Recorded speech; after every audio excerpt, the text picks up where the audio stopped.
शिव महापुराण वर्णन करती है शिवरात्रि के महाशिवरात्रि जब आए वो तीसरे नंबर पर कहलाए। तो यदि हम हिसाब लगाएं तो जनवरी की पहली, फरवरी की दूसरी और मार्च की तीसरी। आप जितने बैठकर कथा सुन रहे हो और जितने आस्था चैनल पर कथा सुन रहे हैं, जितने फेसबुक यूट्यूब पर कथा सुन रहे हैं, आप दिल से हृदय से आज बाबा की कथा में कहकर जाना और उससे प्रार्थना करना।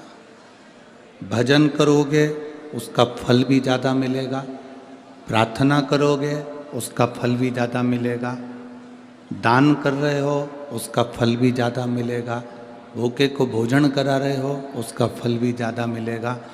और तीसरी शिवरात्रि तक इंतज़ार करना कि तुमने 10 रुपया 5 रुपया दान किया या किसी को भोजन कराया या पानी पिलाया या तुमने स्मरण करा। तो जब महा की सुंदर आनंद में शिव महारात्रि आए, उस रात्रि का इंतजार करना कि बाबा ने तुमको करोड़ों में गिनती कर दिया कि नहीं दिया। बदल आनंद में देता है, खाली नहीं जाता यहाँ से। बाबा अगर आप कथा सुन रहे हैं, भक्ति कर रहे हैं, भजन कर रहे हैं तो खाली नहीं जाए। आपका स्मरण खाली नहीं जा सकता। बस जरूरी नहीं कि भक्ति का दिखावा करा जाए या भजन का दिखावा करा जाए तो भगवान प्रसन्न होगा। ना ना,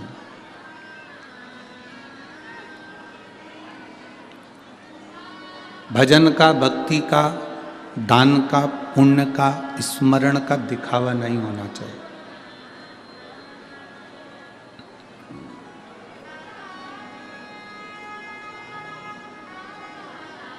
किसी को मत दिखाओ कि हम कितनी भक्ति करते हैं। जैसे लक्ष्मी को तिजोरी में छुपा कर रखा जाता है,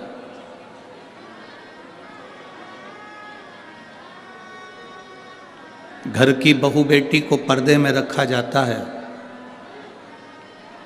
उसी तरह भगवान शंकर की भक्ति अपने दिल में छुपा कर रखो, किसी के सामने प्रस्तुत मत करो कि तुमने अपनी भक्ति कितनी करी।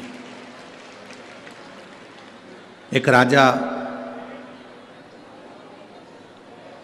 नगर में भ्रमण के लिए निकला और राजा जब घूमते घूमते भ्रमण के लिए निकला तो जंगल में पहुंचा। तो जंगल में उसने क्या देखा कि एक कुटिया बनी हुई है, कोई संत उसमें बैठे होंगे, कोई अच्छा सा आश्रम दिख रहा है।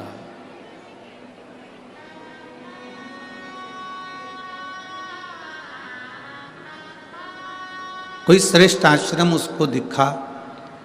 राजा उस आश्रम में गया। आश्रम में एक महात्मा जी बैठे हुए थे। राजा ने उनको प्रणाम करा, आशीर्वाद लिया, उनसे मिलना हुआ। जब तक किसी से मिलते नहीं हो ना तो हमारे दिल में गलत फहमियाँ आती रहती है। जब आप किसी से मिल लेते हो तो समझ में आता है कि व्यक्ति, बंदा कितना जोरदार है, व्यक्ति कितना अच्छा है। जब तक हम मिलते नहीं है ना तब तक हमारे मन में भ्रम रहता है कि ये बेकार है, ये अच्छा है, ये बेकार है, ये अच्छा है। उसकी बुराइयां हम निकालते रहते हैं। जब व्यक्ति से मिलन हो जाता है, उससे हम मिल लेते हैं, तब अनुभव होता है कि व्यक्ति कितना अच्छा, बंदा कितना अच्छा।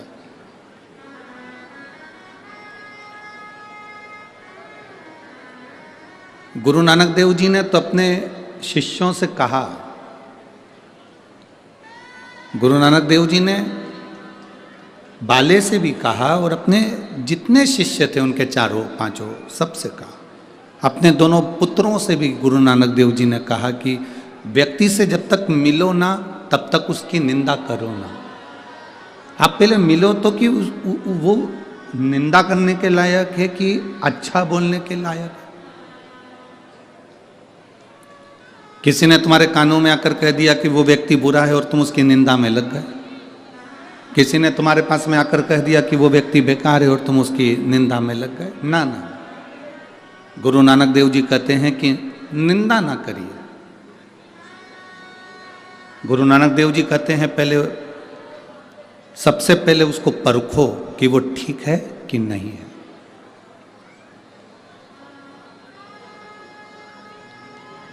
हम किसी को भी अपशब्द कह दें, हम किसी को भी वाणी कुछ भी कह दें, हम किसी को भी आड़ा टेढ़ा कह दें, ये श्रेष्ठता नहीं है।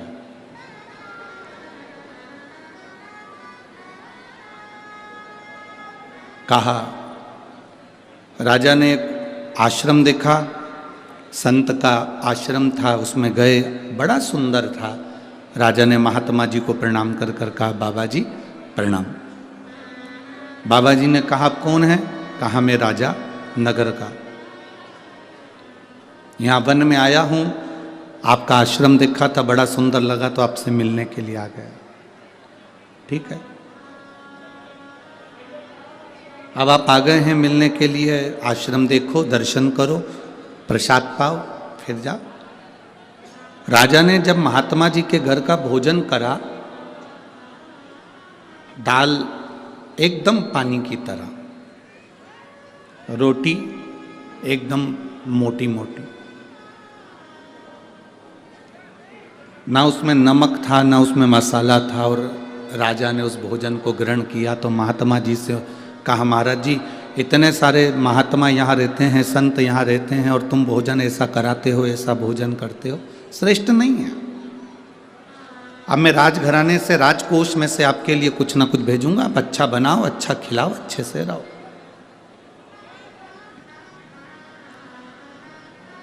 महात्मा जी के यहाँ राजकोष में से धन आने लगा, आश्रम अच्छे से चलने लगा, संत महात्मा वहाँ रहकर भोजन करने लगे।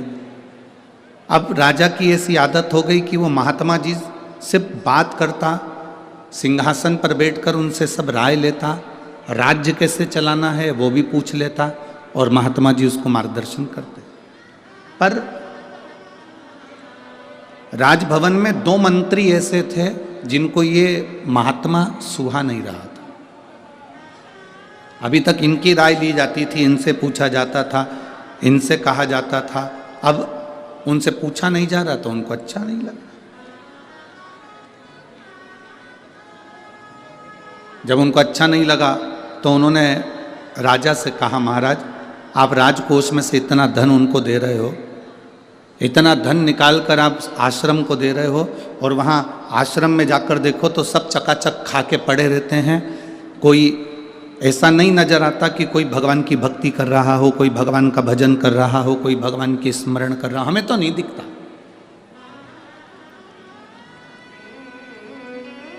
हमको ऐसा कोई नजर नहीं आ रहा। राजा के मन में धीरे धीरे धीरे धीरे दिया गया। जब थोड़ी थोड़ी निंदा किसी व्यक्ति की करी जाती है तो व्यक्ति के दिल में वो बात पक्की हो जाती कि हो सकता है व्यक्ति ऐसा ही हो। ना बहू बुरी होती है ना सास बुरी होती है। जो बेटी अपने माँ बाप का घर छोड़कर तुम्हारे घर में आ जाती है वो क्या बुरी हो सकती है? और जो सास अपने जेवर तुड़वाकर अपनी बहू को दे देती है, क्या वो सास बुरी हो सकती है? ना बहू बुरी है ना सास बुरी है। बस जिनको इनका प्रेम सुहा नहीं रहा, जिनको इनका स्नेह नहीं सुहा रहा, वो धीरे धीरे स्लो पॉइजन देना चालू कर देते हैं। तुम्हारी बहू ने तुमसे पूछकर काम करा था, तुम्हारी बहू पूछकर बाजार गई थी, तुम्हारी बहू पूछकर सामान लाई थी, तुम्हारी बहू साड़ी लाई थी, सास ने तुम्हारा ऐसा कर दिया, तुम्हारी ननंद को पूरा सामान दे दिया, ननंद के बच्चों को ये दे दिया, ननंद को ऐसा कर दिया, तुम्हारी ननंद आई थी उसको ये दे दिया। ये स्लो पॉइजन है जो सास और बहू के बीच में दिया जाता है। इधर आवाज नहीं जा रही है। ये स्लो पॉइजन है जो सास और बहू के बीच में दिया जाता है। अब धीरे धीरे दोनों में तकरार चालू हो जाती है। राजा को भी समझाया गया, धीरे धीरे बताया गया कि ये अच्छा नहीं है, महात्मा जी अच्छे नहीं हैं, आश्रम में कोई भजन नहीं करता, कोई कीर्तन नहीं करता, कोई मंत्र जाप नहीं करता, सब खा के पड़े रहते हैं, सब खा के पड़े हुए। बड़ा राजा ने कहा हमारे राजकोष के धन का दुरुपयोग हो रहा है, हमारे राजकोष के धन का दुरुपयोग। राजा ने कहा आज ही रात को मैं जाकर पता करूंगा कि ये क्या हो रहा है, मैं आज रात को जाकर मालूम करूंगा कि आखिर हो क्या रहा है। राजा एक साधारण वस्त्र पहन लेता है और संत के आश्रम में पहुंच जाते हैं, महात्मा जी के आश्रम में पहुंच गए। जैसे ही महात्मा जी के आश्रम में राजा पहुंचा तो महात्मा जी ने आवाज लगाई, राजा तुम आए हो, आ जाओ, तुम आए हो, आओ बैठो। राजा, महाराज जी आपने मुझे पहचान लिया? हाँ। कैसे आना हुआ महाराज? मैं देखने के लिए आया था, मैंने मेरे मंत्रियों ने मुझसे कहा कि महाराज जी ये जो मंत्री बोल रहे हैं कि यहाँ से जो राजकोष से धन जाता है वहाँ के लोग तो खाकर पड़े रहते हैं, भगवान का भजन नहीं करते, कोई के चेहरे से नहीं लगता कि कोई भगवान की भक्ति करता है। संत ने राजा का हाथ पकड़ा, लेकर चले गए दोनों मंत्रियों के यहाँ। सो रहे थे दोनों मंत्री, एक मंत्री के घर पर पहुंचे, राजा को एक बाल्टी पानी दिया, डाल दे मंत्री के ऊपर। राजा ने बाल्टी भरकर पानी मंत्री के ऊपर डाला। मंत्री उठते से गालियां बकना प्रारंभ कर दिया, रिटर्न आ रहा है आवाज। मंत्री ने गाली बकना प्रारंभ कर दिया। राजा फिर दूसरी बाल्टी लेकर दूसरे मंत्री के यहां पर गए और फिर डाला तो उसने और गंदी गंदी गालियां देना प्रारंभ कर, और गंदी गाली दी। अब राजा को संत ने बाल्टी भरकर जल दिया, रिटर्न आ रहा है ना, बाल्टी भरकर पानी दिया और बाल्टी भरकर पानी देने के बाद में कहा कि अब ये जल अब यहाँ जो संत सोए हैं इनके ऊपर डालो। राजा ने एक बाल्टी पानी लेकर एक संत पर डाला। जैसे ही संत पर डाला, संत उठते से बोले शिव शिव शिव शिव शिव शिव शिव शिव। फिर दूसरी बाल्टी दूसरे संत पर डाला, उन्होंने कहा शंभु शंभु शंभु शंभु शंभु शंभु। तीसरे पर डाला हर हर महा। राजा गुरुजी के पास आकर बोला, गुरुदेव क्या बताना चाहते हो?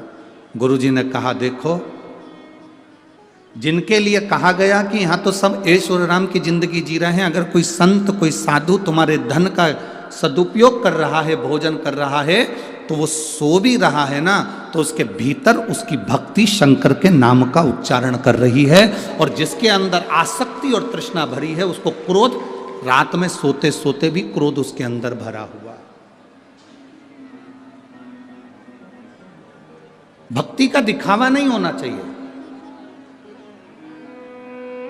हम चंदन का तिलक लगाएंगे तो हम भक्त कहलाएंगे, ना ना ना बाबा, हमारे यहाँ शिव महापुराण की कथा कहती है ये भक्ति का दिखावा नहीं।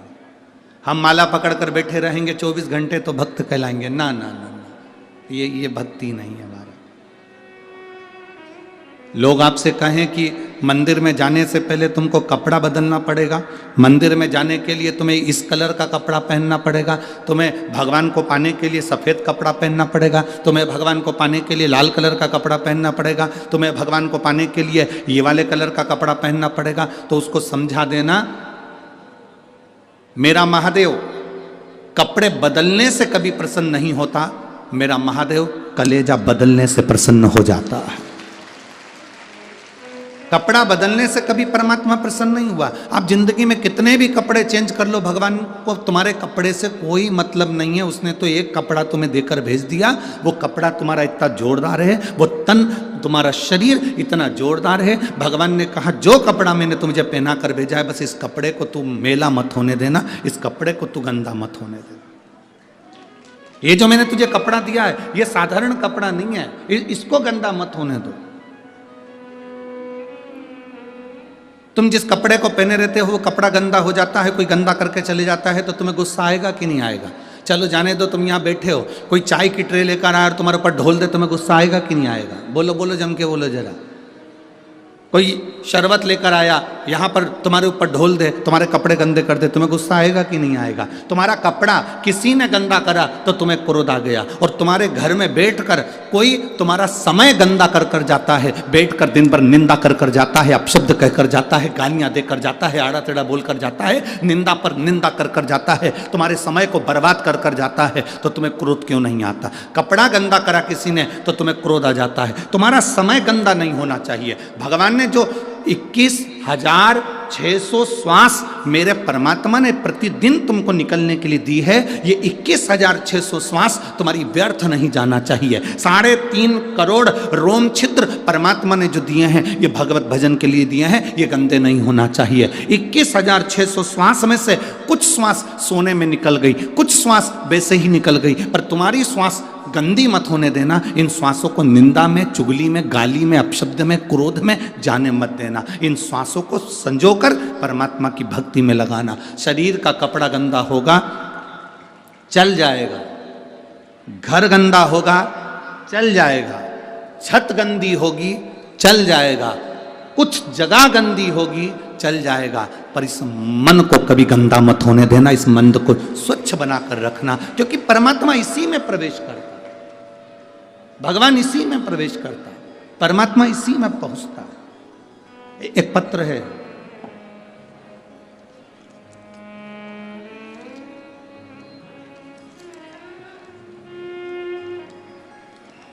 मेरा नाम अमित कुमार है, मैं अंबाला कैंट का निवासी हूं। कहीं बैठे हैं अमित जी तो हाथ हिला सकते हैं। आप वहीं हैं? आ जाइए, आओ, आ जाओ, आ जाओ।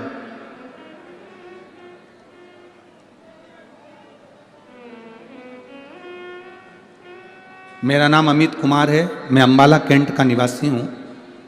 मैं एक लोटे जल का वर्णन करना चाहता हूं। कई सालों से नशा कर रहा था, इतना नशे में डूब गया था कि मुझे अपनी भी सुध नहीं रहती थी। शायद दुनिया के लोगों ने मुझे नकारा समझा और मैं नशे में दिन रात लीन रहने लगा।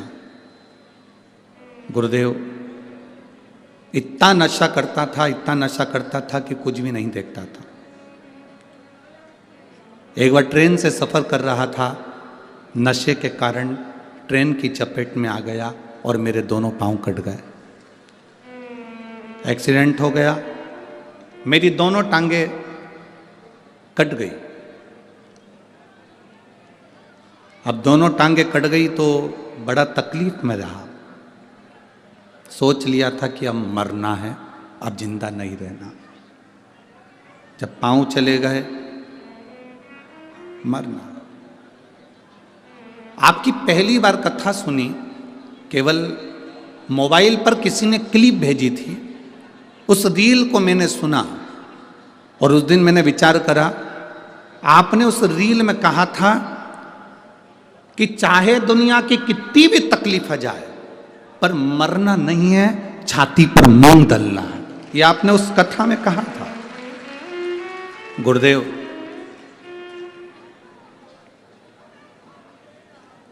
उस रील ने मेरे को बल दिया और मैंने पहली बार उसी दिन संकल्प कर लिया कि आज के बाद नशा नहीं करूंगा, और पूरा नशा छोड़ दिया।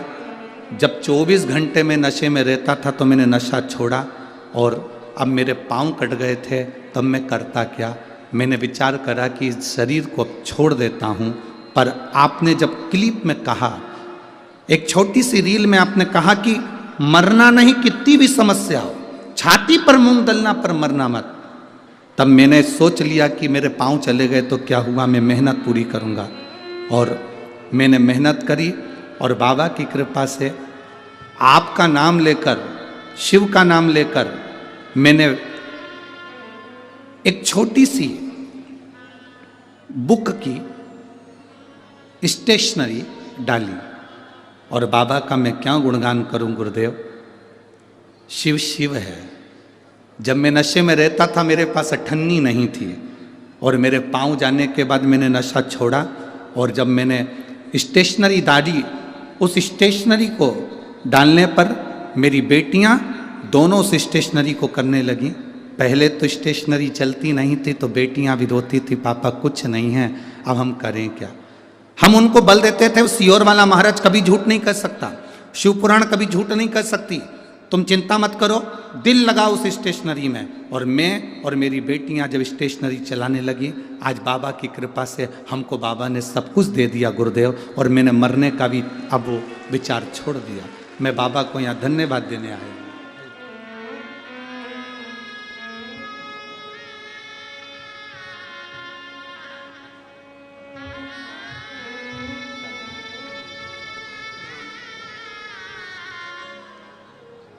ठीक हो? अब स्टेशन ठीक चल रही है, नशा पूरा छोड़ दिया? ठीक है बेटी, ठीक है चल रहा है, अब स्टेशन ठीक है, बाबा अच्छा करेगा।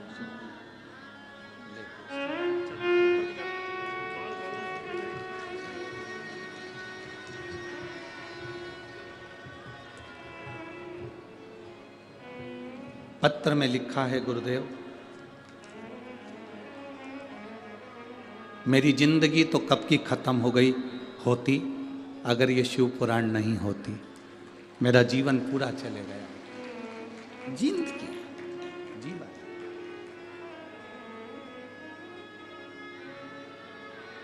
आप लंगर चलाएं ना चलाएं, आप भूखे को भोजन कराएं ना कराएं, आप प्यासे को पानी पिलाएं ना पिलाएं, आप मंदिर में जाकर 2 अगरबत्ती लगाएं ना लगाएं, आप मंदिर में जाकर दीप जलाएं ना जलाएं, पर इतना जरूर करना कि किसी के चेहरे पर प्रसन्नता आ जाए, उससे बढ़कर दुनिया की कोई रोशनी नहीं हो सकती। गुरु नानक देव जी ने अपने शिष्यों को बस यही बात सिखाई है कि सबके चेहरे पर प्रसन्नता हो, सब में रब नजर आने लगे, सब में सुंदरता दिखती रहे, सब खुश रहे। सर्वे भवन्तु सुखी सुखी ना।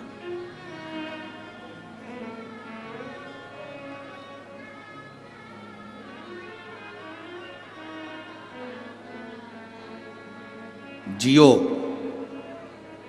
मैं पूरे भारत और विश्व के लोगों से कहूंगा, इस व्यक्ति से एक बल भी ले लो, पांव चलेगा पर हिम्मत नहीं तोड़ी, शिव पुराण पर अटल रहा।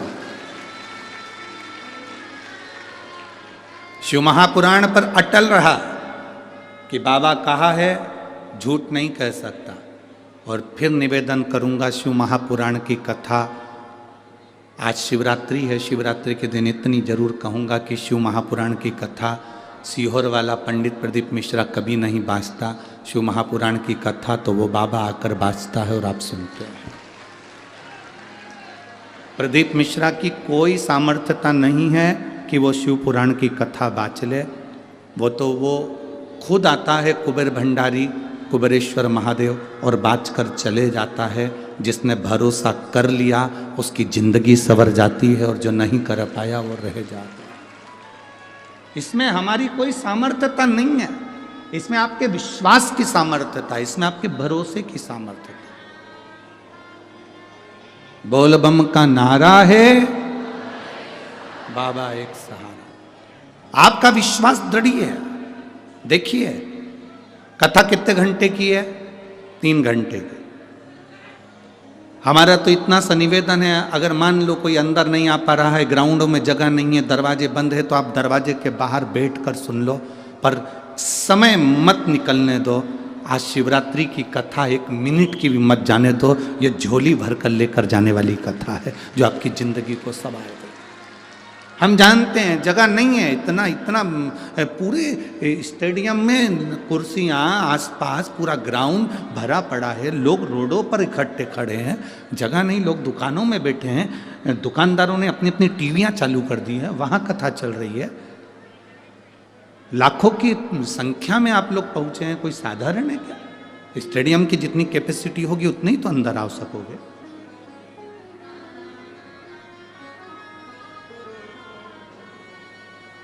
और कितनी मैं पंजाब की प्रशासन को, पंजाब के मुख्यमंत्री जी को, यहाँ के कलेक्टर, एसपी, कमिश्नर, सबको धन्यवाद देता हूँ। बहुत सुंदर व्यवस्था आपने भटिंडा की कथा में संभाली, बहुत सुंदर व्यवस्था। प्रशासन का एक एक बंदा दिल से सेवा कर रहा है। रोड पर खड़ा है तो भी सेवा कर रहा है, साइड में खड़ा है तो भी सेवा कर रहा है। एक एक बंदे ने बहुत दिल से सेवा करी। यहाँ की नगर निगम, नगर पालिका हो, नगर निगम हो, वहाँ के भी जो कमिश्नर आदि को, वहाँ के जो अध्यक्ष वगैरह हैं, उनको भी साधुवाद देता हूँ।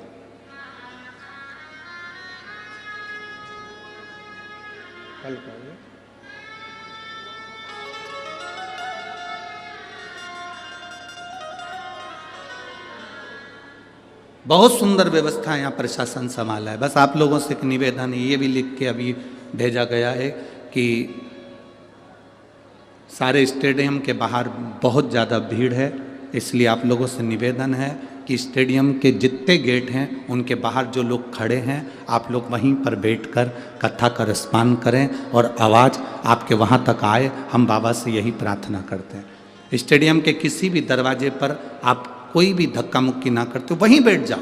कंकर शंकर है, आप शिवरात्रि की कथा सुनने आए हो। जहाँ पूरे स्टेडियम के बाहर जितने गेट हो इस स्टेडियम के, उसके बाहर जहाँ जगह हो वहाँ बैठो और पसार कर झोली बाबा से प्रार्थना करो, बाबा मुझे खाली मत भेजना।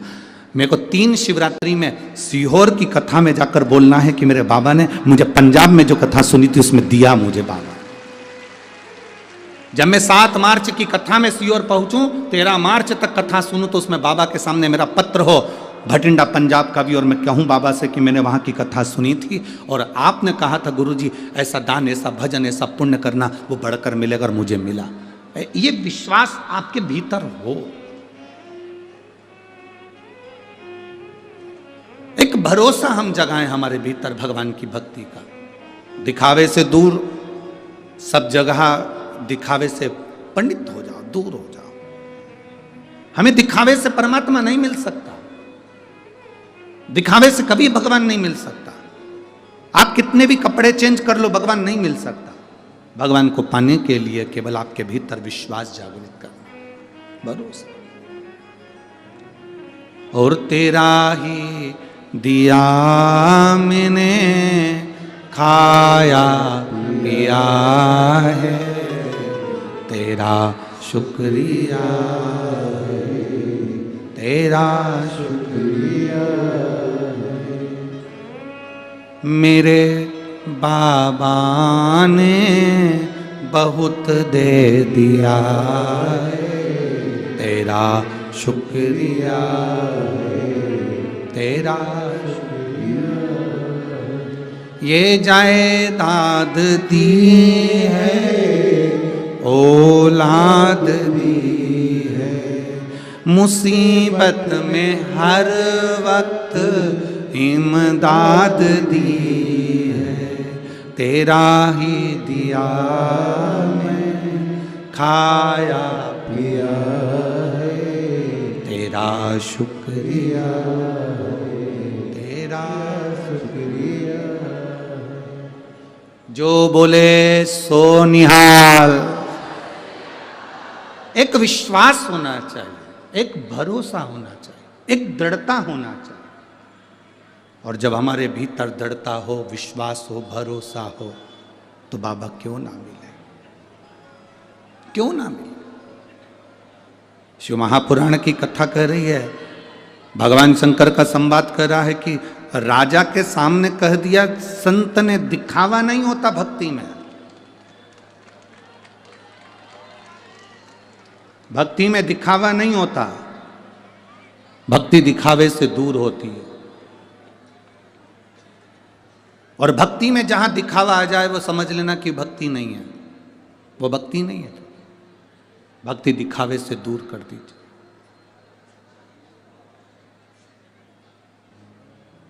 एक बार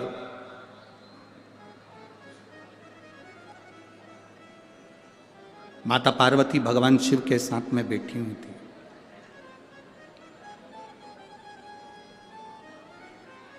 और माता पार्वती जब भगवान देव अधिदेव महादेव के साथ में विराजमान थी, थोड़ी देर बाद भगवान शंकर ने पार्वती जी से कहा मैं भ्रमण कर कर आता हूं, तुम इस नंदन वन का दर्शन कर लो, तुम इस नंदन वन का दर्शन करो, मैं भ्रमण कर कर आता हूं। और नंदनवन किसको कहते हैं, हमने पहले भी कथा में कहा, नंदनवन काशी को कहते हैं।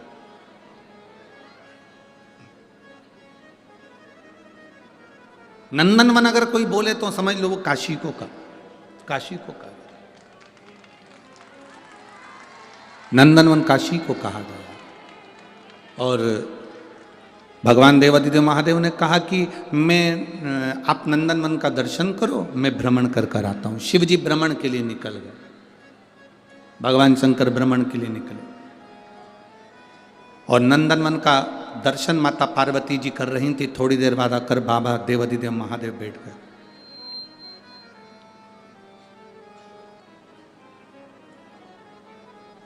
जैसे ही शिव जी बैठे, पार्वती जी पीछे से आकर उनके नेत्रों को बंद कर ली। जैसे ही नेत्रों को बंद करा, नेत्र का स्पर्श माता पार्वती जी के हस्त कमल से हुआ। आंख बंद करते से उनकी आंख से एक आंसू निकल गया। उस आंसू से एक बच्चे ने जन्म ले लिया जिसका नाम अंधकासुर। क्या नाम है उसका? अंधकासुर। उस बच्चे ने जो जन्म लिया उसका नाम अंधकासुर था। अब अंधक को गोदी में माता पार्वती जी ने लिया, और पार्वती जी ने गोदी में लेकर भगवान शिव से कहा कि ये मेरा पुत्र है, आपके द्वारा प्रकट हुआ है, इसको मैं अपने पास रखूंगी। शिव जी ने मना कर दिया, नहीं पार्वती, ये मेरे नेत्र बंद करने के बाद प्रकटा। ये कथा हमको सीखने के लिए है। भूखे को भोजन कराना है, जीते जी करा दो। प्यासे को पानी पिलाना है, जीते जी करा दो। लंगर लगाना है, जीते जी लगा लो। हम उल्टे चलते हैं। मरने के बाद हम ब्राह्मण को घर में बुलाकर कहते हैं, साहब लो हम तुम्हें को भोजन करा दे, मेरे पूर्वजों को मिल जाएगा। शिव महापुराण की कथा कहती है, अपने जीते जी अपने हाथों से दान करते चलो, अपने जीते जी अपने हाथों से पुण्य करते चलो। आज किसी ने एक प्रश्न किया था, गुरुजी हम अपने पैसे को ऊपर तक कैसे ले जा सकते हैं? हम अपने धन को ऊपर तक कैसे ले जा सकते हैं? आज किसी ने प्रश्न किया कि हमारा धन ऊपर तक कैसे लेकर जाए। आपके पास कोई, जैसे आप शुगर का उपाय बता देते हो, जैसे आप बीमारी के उपाय बता देते हो, किडनी लीवर के उपाय बता देते हो, जैसे आप हर चीज़ के उपाय बता देते हो, और लोग उसको कहते हैं कि आपने उपाय बताया, टोटका बताया, ये बताया, तो आपके पास कोई ऐसा उपाय है कि हमारा पैसा हम ऊपर ले जाएं?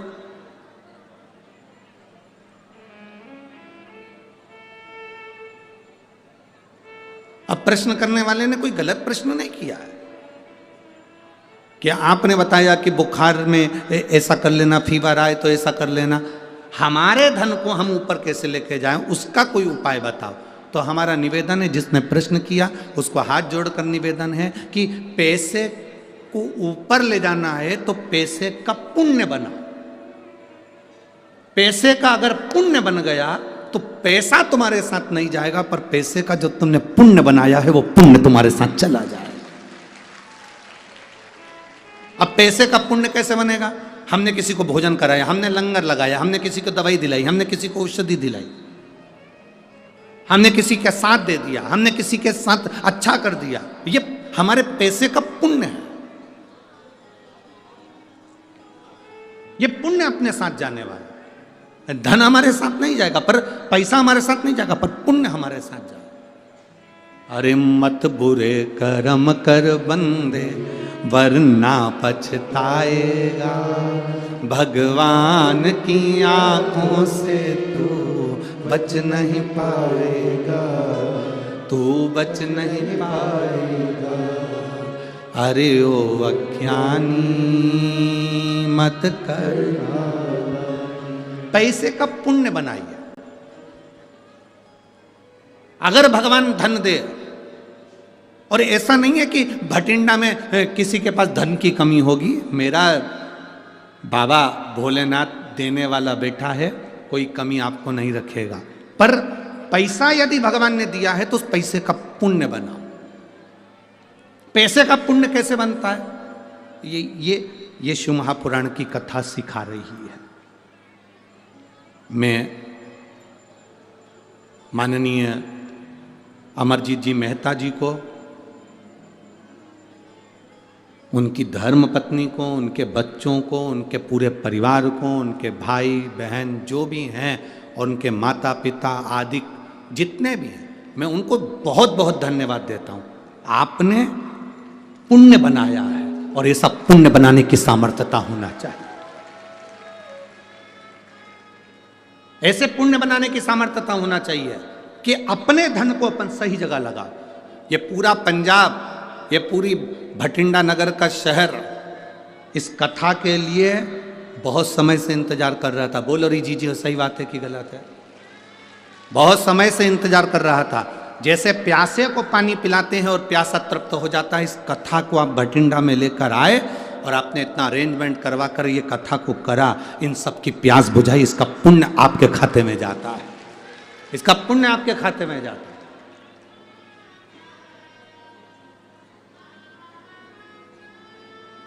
लाख आप अपने बच्चों का ब्याह करना, लाख आप अपनी बेटियों का ब्याह करना, अपने भाई का ब्याह करना, इसका ब्याह करना, उसका ब्याह करना, जो आनंद आपने जो 7 दिन की शिव पुराण में लिया होगा वो आनंद तो आपको विवाह में भी नहीं आएगा, क्योंकि ये भक्ति भगवान की है, ये अविरल भक्ति है, अविरल भक्ति।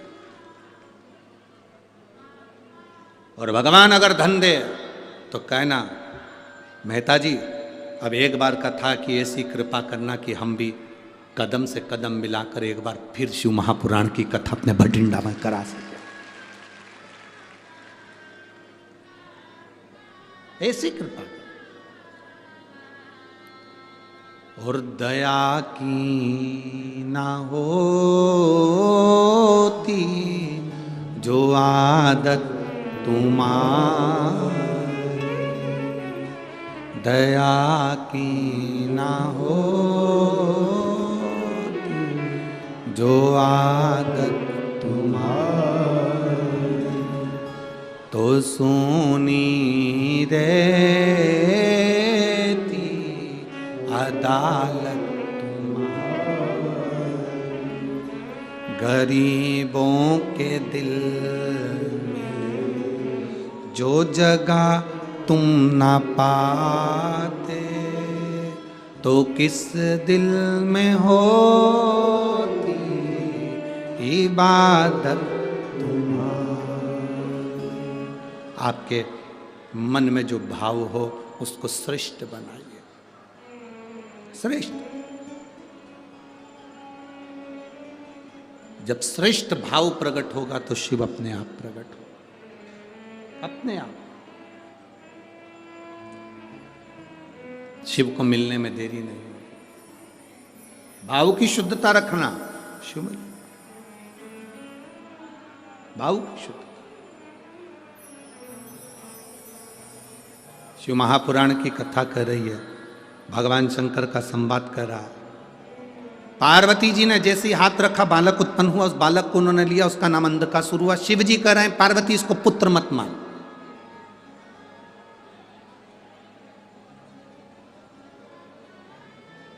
पार्वती इसको पुत्र मत मान।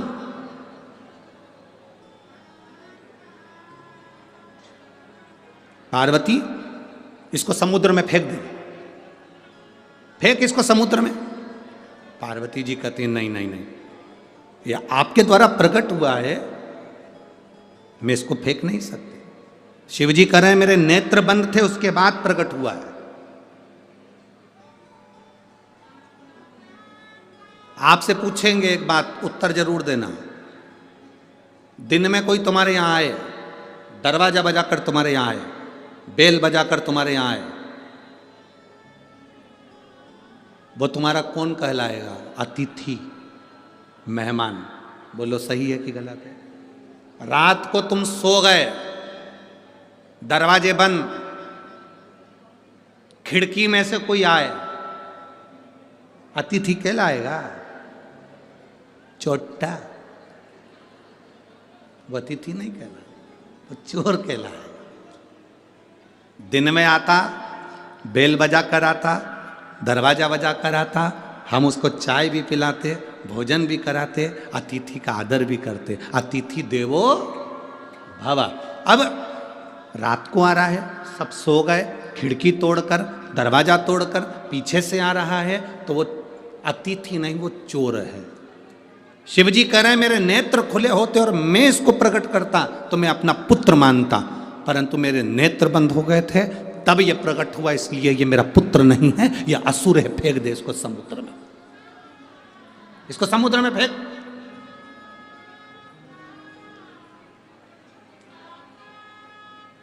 इसको समुद्र में डाल दे, ये मेरा पुत्र नहीं है, डाल दे इसको समुद्र में।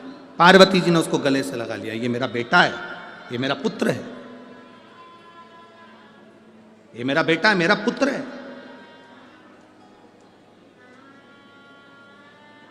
और यदि ये मेरा बेटा है और मेरा पुत्र है, तो मैं इसको कैसे समुद्र में डाल सकती हूं? मैं नहीं डाल सकती। दुनिया बड़ी विचित्र है। एक लड़का लड़की के पास बैठा था, प्रेमी प्रेमिका के पास बैठा था, और बैठे हुए उससे कह रहा था,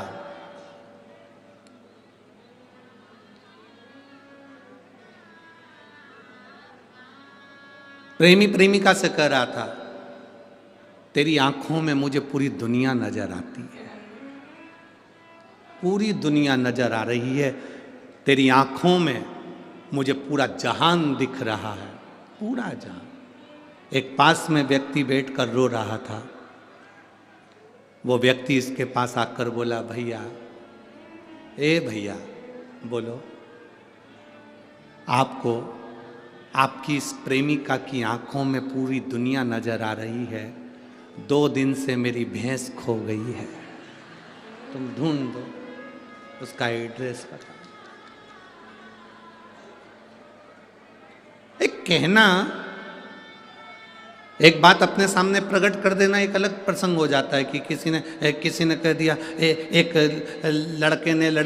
लड़की लड़के से बोली कि तुम चिंता मत करो, एक बार अपनी शादी हो जाए, पूरे घर को स्वर्ग बना दूंगी।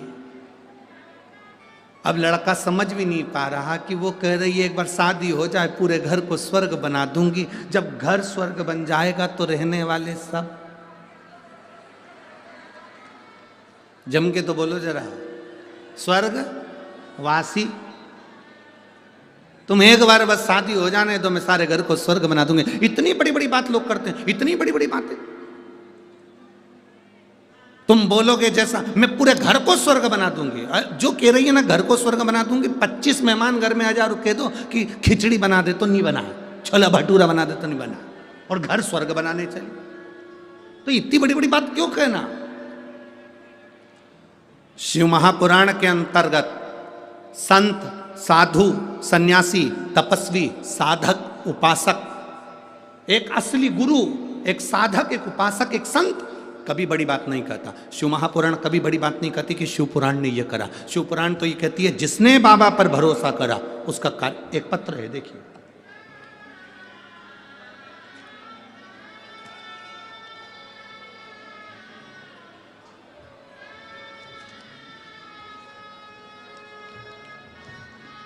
मेरा नाम रिया लाखवान, पति दीपक लाखवान, गांव बड़ो पला, फतेहाबाद, हरियाणा से हैं। कहीं बैठे हैं तो हाथ हिला सकते हैं। आप ही हैं? हाथ हिला दिए।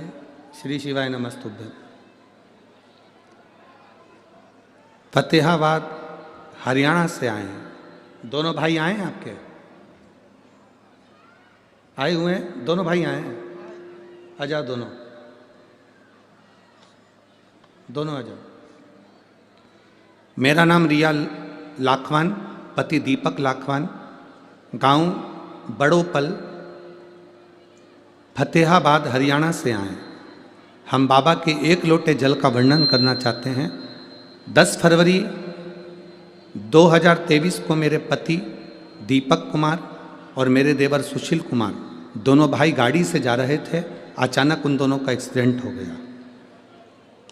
रात्रि के 10:30 बज रहे थे और उनका एक्सीडेंट हुआ। एक्सीडेंट होते से ही उनको कोई व्यक्ति मिला और उनको हॉस्पिटल में ले जाकर एडमिट कराया। सुशील कुमार और दीपक कुमार दोनों के इतनी चोट आई थी कि पूरे सिर के अंदर उनके ब्लड जम चुका था और उनको वेंटिलेटर पर डाल दिया गया। वेंटिलेटर पर डालने के बाद में 72 घंटा दिया गया। 72 घंटे में इनको होश नहीं आया। होश नहीं आया, डॉक्टरों के हिसाब से इनको जवाब दे दिया गया कि अब ये शरीर काम का नहीं है। जब वेंटिलेटर से उठाएंगे ये शरीर किसी काम का नहीं रहेगा। 72 घंटे भी निकल गए, सारा समय निकलता गया। ऑपरेशन की तैयारी हो गई, भेजे को खोला गया, सिर को खोला गया। सिर को खोलकर उसमें जो ब्लड जमा हुआ था, डॉक्टरों के हिसाब से इन दोनों की याददाश्त पूरी जाना है और पूरी याददाश्त इन लोगों की जैसे ही ऑपरेशन हुआ करना पड़ेगा वैसे ही इनकी याददाश्त चली गई। दोनों भाइयों की याददाश्त चली गई। दोनों कोमा से थोड़े से बाहर आए, पहचानते नहीं थे, पड़े रहते थे। जिसका फोटो मैं लगा रही हूँ, आप फोटो भी एक बार दोनों भाइयों का देख लीजिए। जितने लोग टीवी पर देख रहे हैं टीवी पर, जितने लोग एलईडी पर देख रहे हैं एलईडी पर, और जितने मोबाइल पर देख रहे हैं मोबाइल पर, दोनों भाइयों के फोटो देखिए कि दोनों याददाश्त नहीं है, शुद्ध नहीं है, एक बॉडी की तरह बस केवल पड़े हुए हैं। आप लोग अगर देखेंगे तो दोनों के फोटो में आपको दिखेगा कि दोनों पड़े हुए हैं और दोनों पड़े हैं, किसी काम के नहीं। इधर की आवाज क्यों नहीं करते बाबा? तो उधर थोड़ा सा खोल के रखो। दोनों भाइयों का अगर आप फोटो देखेंगे तो आप टीवी के माध्यम से देखेंगे, दोनों किसी काम के नहीं। आखिरी में गुरुदेव, किसी ने कहा कि इनका शरीर तो काम नहीं कर रहा, याददाश्त भी चली गई, शरीर किसी काम का नहीं बचा है, होश जरूर है पर शरीर काम का नहीं है। एक बार सीहोर जाते हैं, वहाँ से कंकर शंकर की पूजन करके रुद्राक्ष लेकर आते हैं और वो प्रयोग कर कर देखते हैं। हम सीहोर गए, रुद्राक्ष लाए, तांबे के कलश में गलाते, शिव जी को चढ़ा देते, उस पानी को इनको पीने को देते, थोड़ा थोड़ा इनके चेहरे पर लगा देते, थोड़ा थोड़ा इनके शरीर पर लगा देते। मैं बाबा का क्या गुणगान करूं गुरुदेव। आज बाबा की कृपा से दोनों उठ बैठे हैं और दोनों का शरीर काम कर रहा है और दोनों की याददाश्त वापिस आई है। हम बाबा को नमन करने के लिए आए हैं। बस एक ही प्रार्थना है, इस व्यासपीठ की बेलपत्र का बड़ा महत्व सुना है, इसलिए निवेदन है एक बेलपत्र मेरे भाइयों को जरूर दें। ये बाबा की विनती। शिव तत्व आ रहे हैं, शंभु त्रिकालदर्शी है शंकर, कैलाशी है शंकर।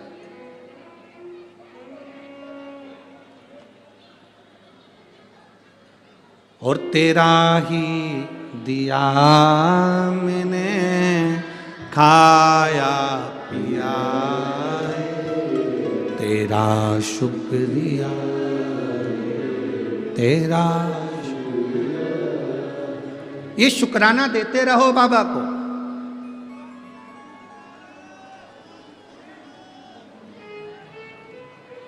आवाज नहीं जा रही है उधर।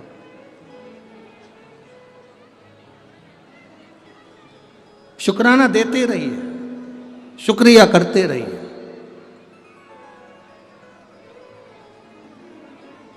जब आप शुक्राना करेंगे, शुक्रिया करेंगे तो कृपा भी करेगा महाराज, कृपा भी करेगा।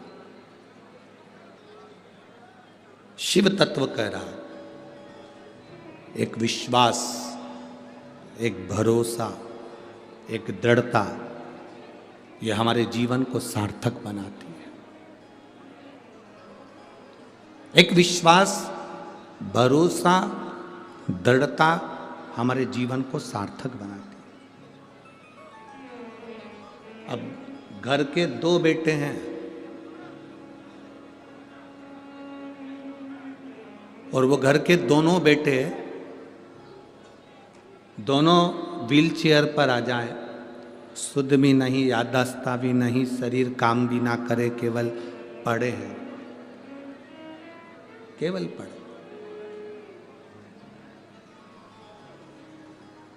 जिंदगी का कितना बड़ा दुख होगा, कितना बड़ा, पर उन्होंने भरोसा करा, विश्वास करा, एक लोटा जल शिव जी को समर्पित करा और सारी समस्या का हल एक लोटा जल। हमसे कई लोग कहते हैं गुरुजी हम दूसरे धर्म से जुड़े हुए हैं, हम शंकर जी के मंदिर जाएंगे, लोग क्या कहेंगे। हम उनसे कहते हैं ईमानदारी से बोलना, जब शरीर में रोग होता है तो डॉक्टर से जाकर पूछते हो कि तू ब्राह्मण है कि क्षत्रिय है कि वैश्य है कि शूद्र है?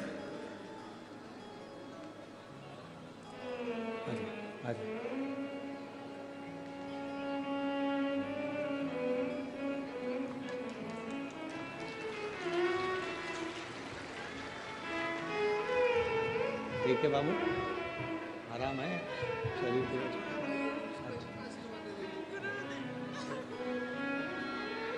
रो नहीं बाबू, रोते नहीं, अब तो खुश हो ना, बाबा ठीक कर इसको।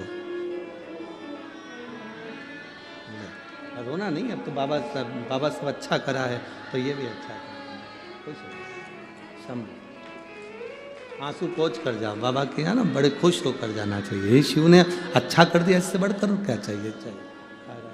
शंभो,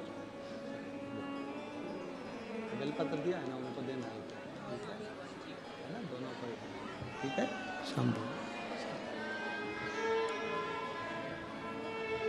अरे खाली ना जाता कोई दर से तुम्हारे, खाली ना जाता कोई दर से तुम्हारे, मैं भी खड़ी हूँ नन्ही बाहें बसा, अपने हृदय से लगा लो, लगा लो, गिरा जा रहा हूँ, उठा लो, उठा लो, भोले अपने दर से अब तो न टालो,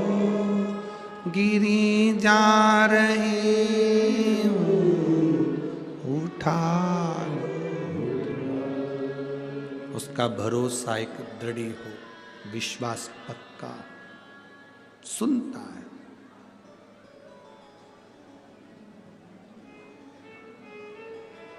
शंकर की कथा कह रही है, ये मेरे नेत्र बंद करने के बाद प्रकट हुआ, फेंक दे समुद्र के अंदर ना। बाबा आपका पुत्र है, पुत्र, हम पुत्र की स्वीकृति करते हैं पर हमारे सामने प्रकट हुआ होता, नेत्र बंद करने के बाद प्रकटा है ना, यह श्रेष्ठता नहीं है।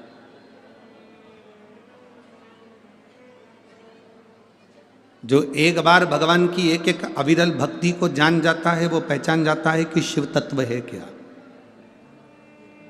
आज ये पूरा स्टेडियम भरा पड़ा है, स्टेडियम के बाहर भी जितने लोग अंदर हैं उससे ज़्यादा स्टेडियम के बाहर भी खड़े हुए हैं, बैठे हुए हैं। आप दिल से कथा सुन रहे हैं, शिवरात्रि का आप कथा भी सुन रहे हैं, स्मरण भी कर रहे हैं, लंगर भी चला रहे हैं, दान भी कर रहे हैं, पुण्य भी कर रहे हैं। तारीख लिख कर रखना, 7 मार्च को वापिस मिलेंगे और बताना कि बाबा ने हमको 3 शिवरात्रि पूरी होने पर हमने जो दिया था उससे अधिक दिया कि नहीं दिया। हमने जो दान करा, हमने जो लंगर चलाया, हमने जो मांगा बाबा से, भले हम टीवी के सामने बैठकर कथा सुन रहे हो, भले हम मोबाइल के सामने कथा सुन रहे हो, मेरे बाबा ने मेरी सुनी कि नहीं सुनी, उसके स्मरण में आप क्या।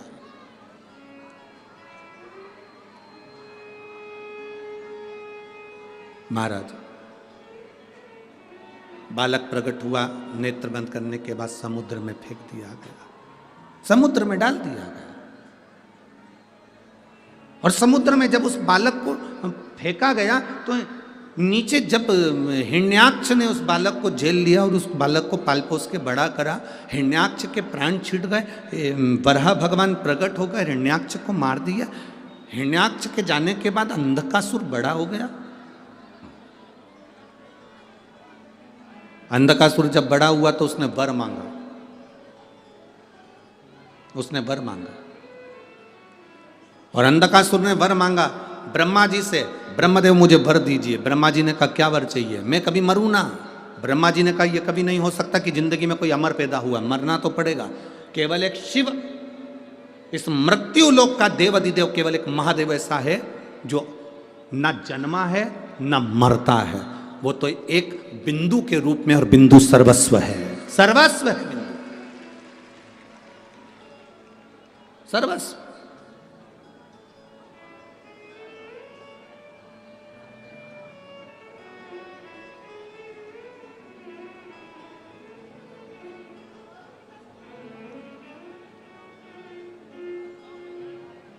भारत की भूमि पर एक शिव जी का मंदिर ऐसा है जहां गुरु नानक देव जी बैठकर, गुरु नानक देव जी जहां बैठकर नामदेव जी महाराज को शंकर की विभूतियों का वर्णन कर रहे हैं।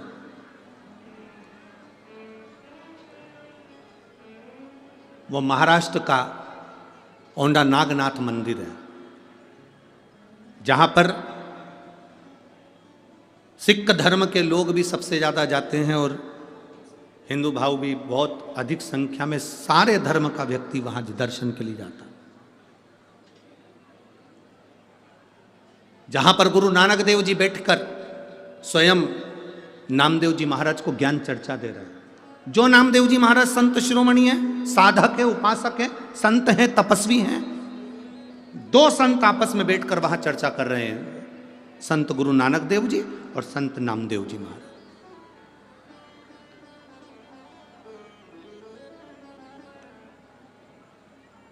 जब नामदेव जी महाराज को मंदिर में कीर्तन करने पर उठाकर बाहर, उनको उठाकर बाहर कर दिया गया,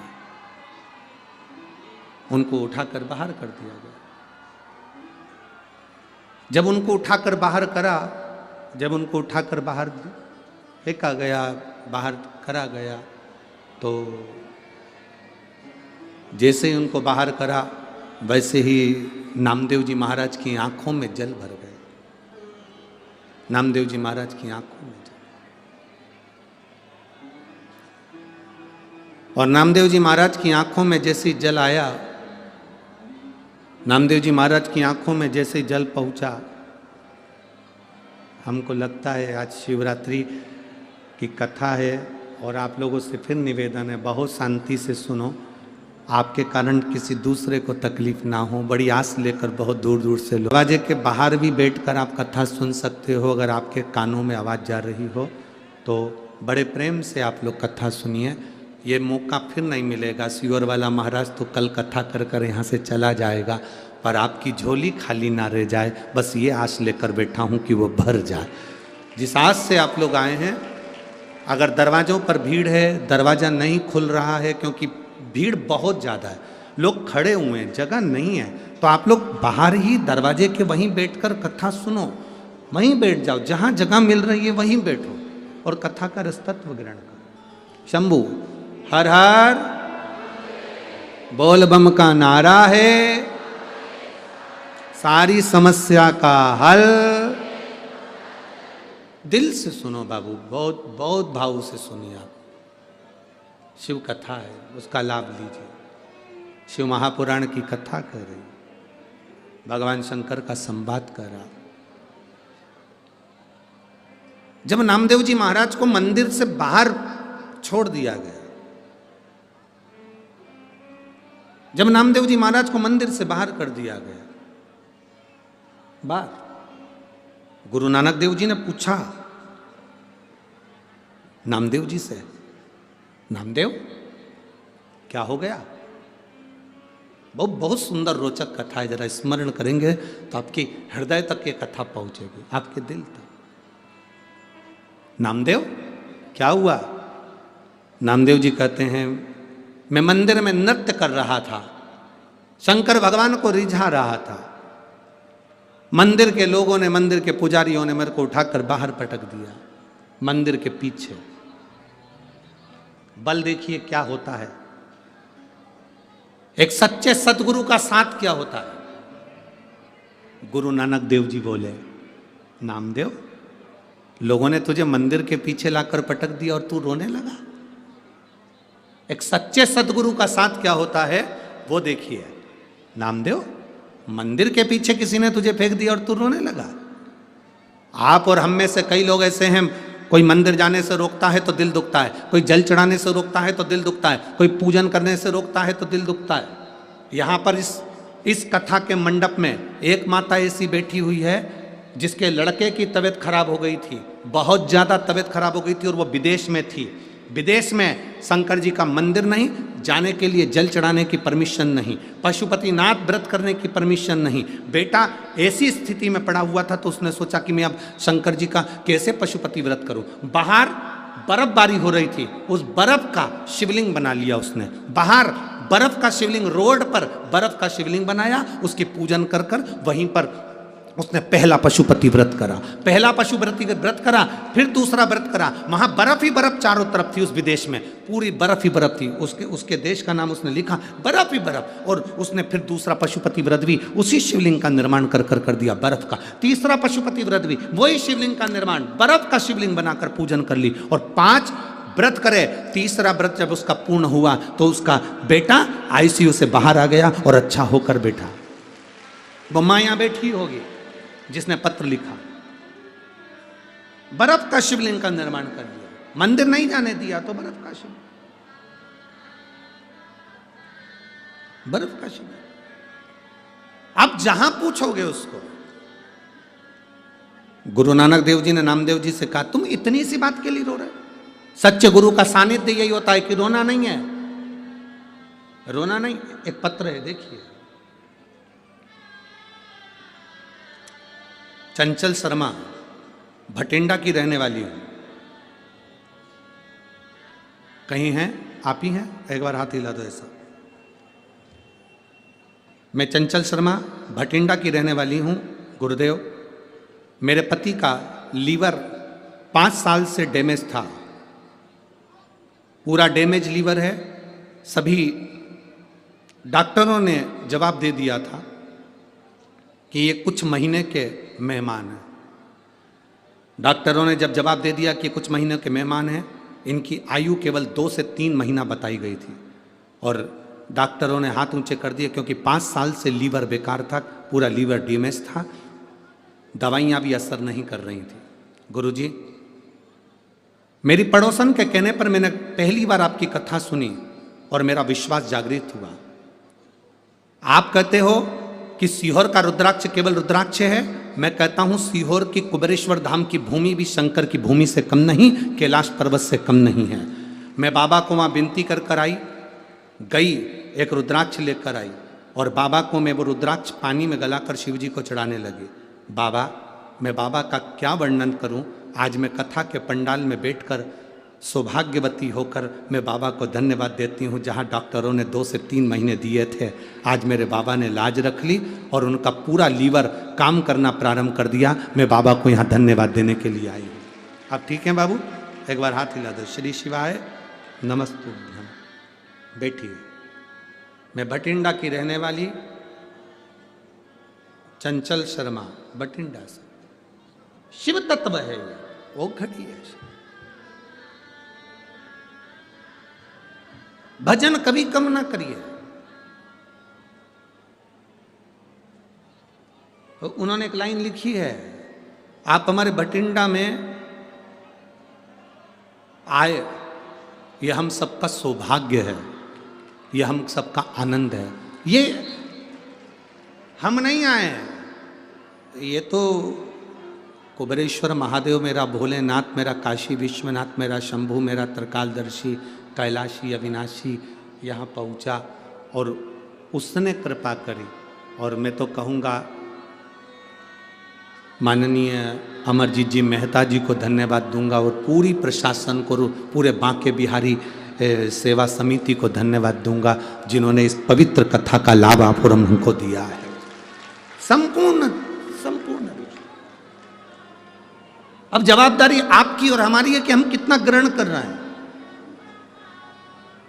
अब जवाबदारी आपकी और हमारी, हम कितना ले रहे हैं इसको, शिव पुराण को, ये हमारे ऊपर। अरे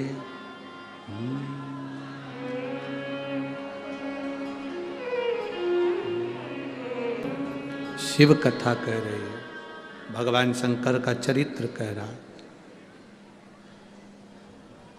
अंध का सुर को समुद्र में डाल दिया था, उसने वर मांगा, ना नीचे ना ऊपर, कहीं मेरे प्राण ना जाए, मैं मरूं ना। जन्म लिया है, मृत्यु जरूर आएगी। कोई ये मत समझना कि सियोर वाला महाराज कुछ कर देगा तो हमारी मौत नहीं आएगी, बीमार नहीं पड़ेंगे या स्वास्थ्य खराब नहीं होगा। ये तो पूर्व के कर्म का हमारा दंड है जो हमको भोगना है, चाहे आप हो चाहे हम। आपका पेट दुखता है तो हमारा भी दुखता है, आपका सिर दुखता है हमारा भी दुखता है।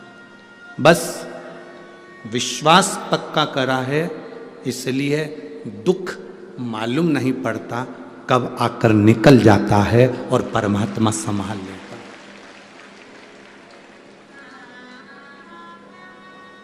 कब आएगा कब संभालेगा पता नहीं पड़ेगा।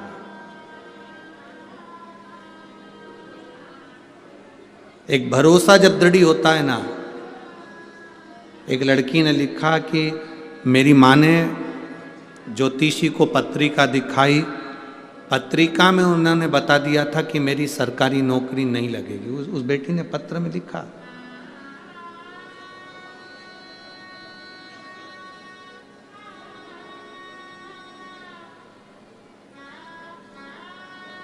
और वो बेटी लिखती है कि मेरी सरकारी नौकरी नहीं लगेगी, ये बोल दिया गया था।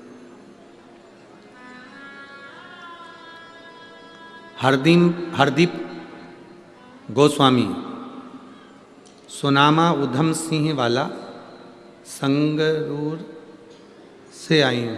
कहीं बैठी होंगी तो हाथ हिला सकती। हरदीप गोस्वामी, वासी सुनामा उधम सिंह वाला, संगरूर से आई हूँ, मेरा मोबाइल नंबर ये है। कहीं बैठी हो तो हाथ हिला सकती हैं। लिख रही हैं, हमारी माता जी ने पत्रिका दिखाई ज्योतिषी को, तो ज्योतिषी ने कह दिया था मेरे भाग्य में सरकारी नौकरी नहीं है। लेकिन मैंने मेरी माँ से कहा, वो सियोर वाला महाराज कहता है शंकर जी पे भरोसा करो तो टूटता नहीं है। तो एक बार मैं भी जल चढ़ा कर देखती हूँ। जल चढ़ाना प्रारंभ करा, इतने सालों से एग्जाम दिया था, नहीं हुआ। अब की बार बाबा का एग्जाम दिया और बाबा की कृपा से मेरी सरकारी नौकरी लगी। मैं बाबा को यहाँ धन्यवाद देने के लिए। शिव तत्व है, योग घड़ी शंभु है क्या? अच्छा, हाथ हिला दो दीदी एक बार। हाँ, कैमरे वालों को आप दिख गए हो? हाँ दिख गए? हाँ ठीक है। हाँ एक बार हाथ हिला दो। ठीक है दिख गया, बैठ जाओ। श्री शिवाय नमस्ते। ज्योतिषी कह दिए सरकारी नौकरी नहीं लगेगी, पर दुनिया का सबसे बड़ा ज्योतिषी एक है जिसने समय बनाया, नक्षत्र बनाए, घड़ी बनाई, काल बनाया, उसी को लोगों ने महाकाल कहा। अकाल मृत्यु वो मरे जो काम करे चंडाल का, और काल उसका क्या बिगाड़े जो भक्त हो महाकाल का। जो शिव का उपासक है उसे क्या सोचना, क्या विचार करना।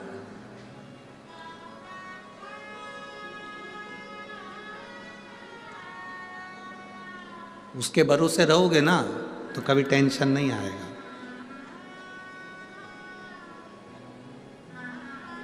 उसके भरोसे चलोगे तो जीवन में सुख का अनुभव करोगे।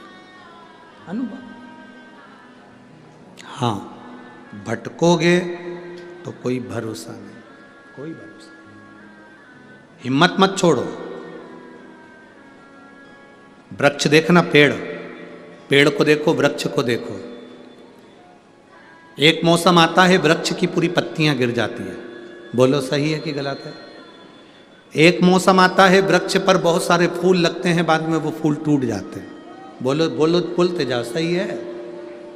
एक समय ऐसा आता है कि पूरा वृक्ष एकदम वीराना हो जाता है, वीराना, पर जो उसकी जड़ होती है ना, पत्ती कितनी भी गिर जाए, फूल कितना भी गिर जाए, जड़ अफसोस नहीं करती, उसको मालूम है अगर मैं हिम्मत करूंगी तो वापिस पत्ती आएगी और वापिस फूल आएगा,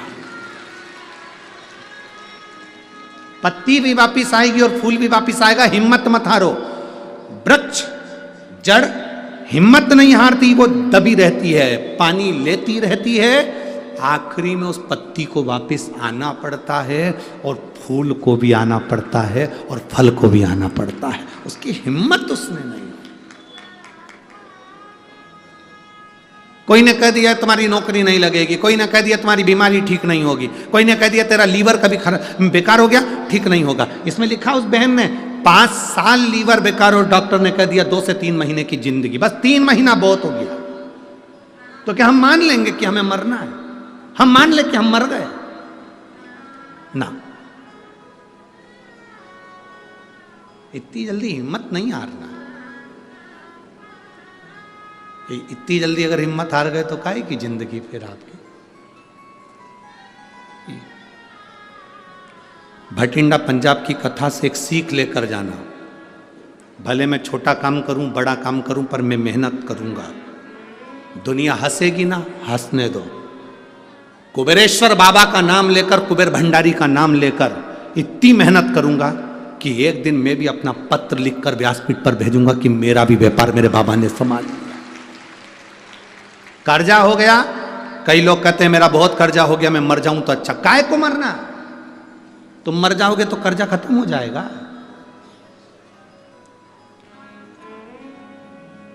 फेल हो गए तो सोचा कि मैं मर जाऊं तो क्यों मरना?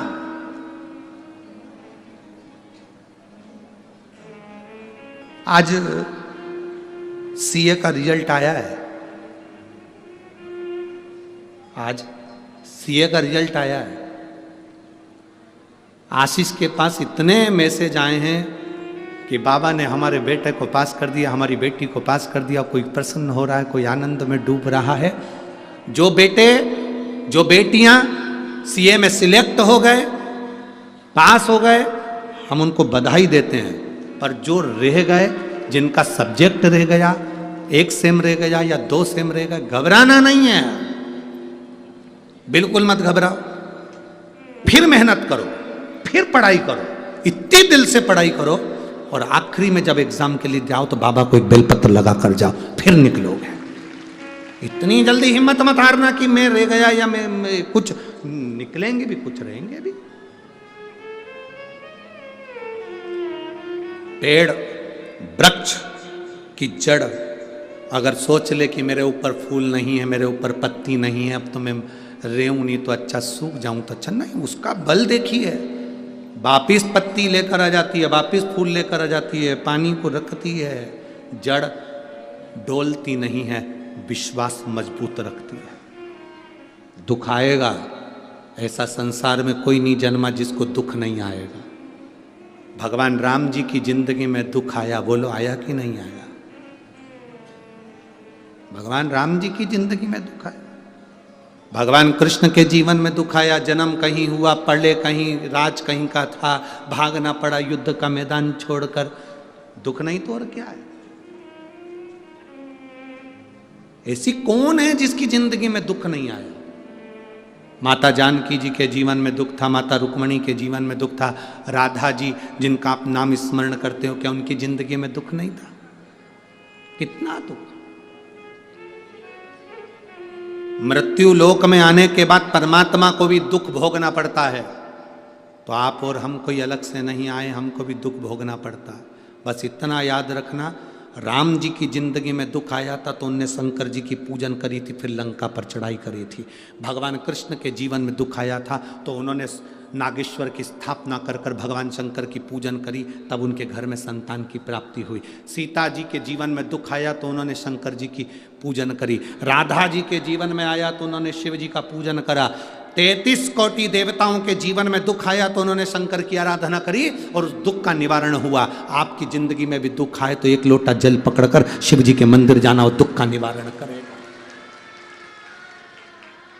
बोल बम का नारा है, सारी समस्या का हल, वो जीवन में दुख का निवारण करेगा। अंधकासुर ने मांगा कि मेरे प्राण ना जाएं।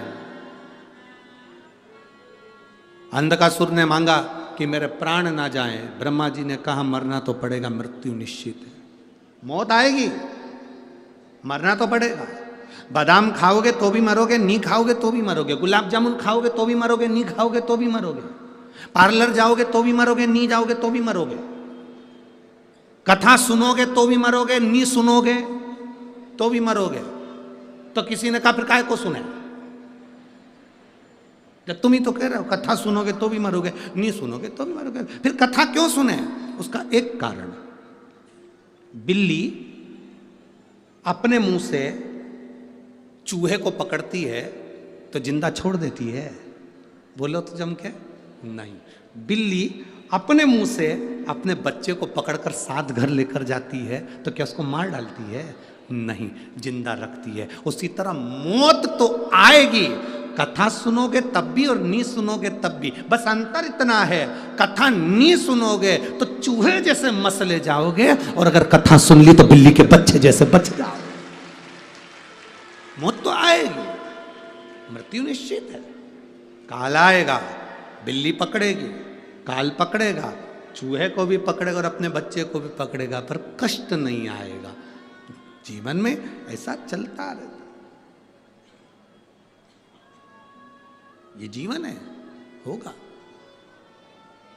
हम दूसरे के सुख को देखकर सुखी हों और दूसरे के दुख को देखकर दुखी हों तो समझना कि हमारा मानव जीवन श्रेष्ठ है। एक बुढ़िया दरवाजे पर बैठी थी, सामने से कपास की गाड़ी निकली। रुई, रुई बोलते हो कपास बोलते हो, क्या बोलते हो? रुई, कपास की गाड़ी निकली। बुढ़िया ने सोचा इतना सारा कपास, इतनी सारी रुई, कितनी महंगी बिकेगी, कितना पैसा आएगा। तो पैसा आएगा तो उसका बंगला बन जाएगा, गाड़ी आ जाएगी। बुढ़िया दरवाजे पे बैठी बैठी चक्कर खा के नीचे गिर गई। उसके घर के लोग बाहर आए, माँ क्या हो गया, माँ उठो माँ। माँ को उठाने लगे, डॉक्टर को बुलाने लगे, अंदर ले गए, पानी का छींटा दिया, नहीं उठी। खूब उसको हिलाया डुलाया, नहीं उठी। सामने एक आंटी रहती थी, उन आंटी के पास में खबर पहुंच गई कि माँ बीमार हो गई। आंटी, मेरी मम्मी को ना जाने क्या हो गया। आंटी ने पूछा क्या हुआ? ना जाने क्या हो गया, चक्कर खा के गिर गई। आंटी ने पूछा कहाँ बैठी थी? घर के बाहर। घर के बाहर से कुछ निकला था? हाँ, कपास की गाड़ी निकली थी। अच्छा, तू जा, अभी तेरी माँ उठती है। आंटी दौड़ती दौड़ती आई और आकर बोली, जीजी उठ, जिस कपास की गाड़ी को तू देख रही थी उसमें आग लग गई। जीजी उठ के बैठ गई, उठ के। दूसरे का वैभव देखकर डिप्रेशन में चली गई थी। दूसरे की सत्ता देखकर, दूसरे का वैभव देखकर, दूसरे का बंगला देखकर, गाड़ी देखकर उसको डिप्रेशन आ गया था, चक्कर खा के नीचे गिर गई थी। जैसे ही सुना कि उसकी गाड़ी में आग लग गई, खुश होके उठ गई, चक्कर खत्म। ऐसे कई लोग हैं दुनिया में जो किसी को सुखी नहीं देख पाते हैं, और ऐसे कई लोग हैं दुनिया में जो सबको सर्वे भवन्तु सुखी ना, सबको सुखी देगा।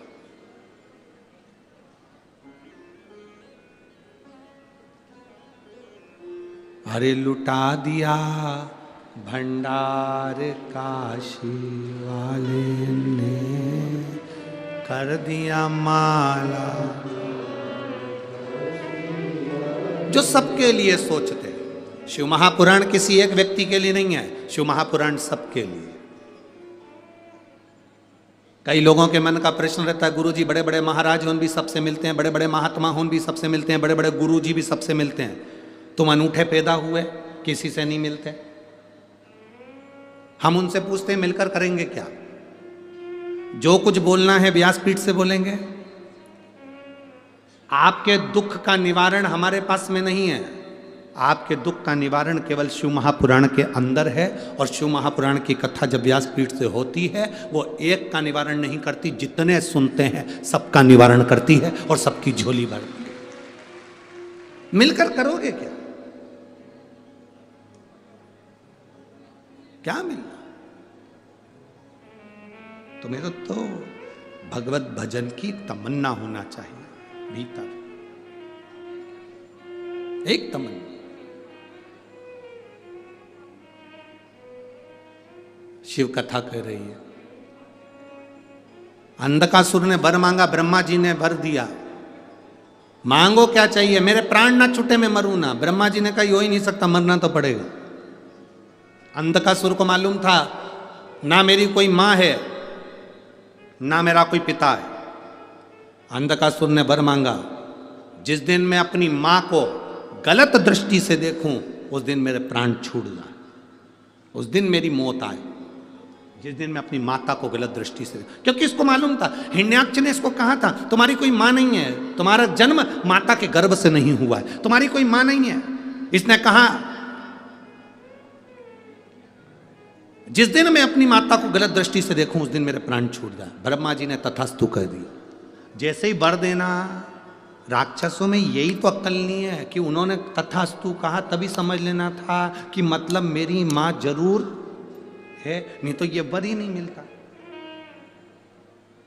ये वर क्यों मिलता? मतलब मां है तभी तो वर दिया है, पर बुद्धि कहां से लाओगे?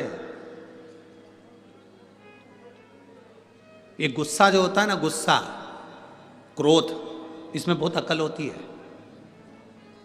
जितनी अकल किसी में नहीं होती उतनी अकल क्रोध में होती है। गुस्से में इतनी अकल होती है, क्रोध में इतनी अकल होती है। यह हमेशा उसी व्यक्ति के सामने आता है जो कमजोर होता है। कभी बोल्ड के सामने क्रोध नहीं आता। बता, वाणी ऐसी बोलिए मन का पाखो। पर आज के जमाने में वाणी ऐसी बोलिए जो जम के झगड़ा होए, पर उससे मत बोलिए जो तुमसे तगड़ा।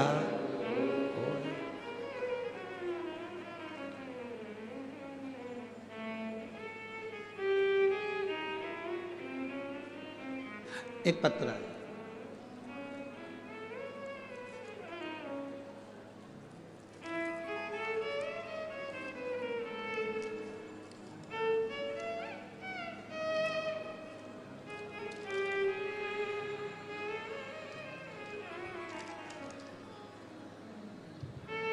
अनुराधा शर्मा, विनीत कुमार, चंडीगढ़ से। इनके बच्चे ने पत्र लिखा, मैं 6 साल की बेटी हूँ। गुरुजी अच्छे से सुनो, बोलो।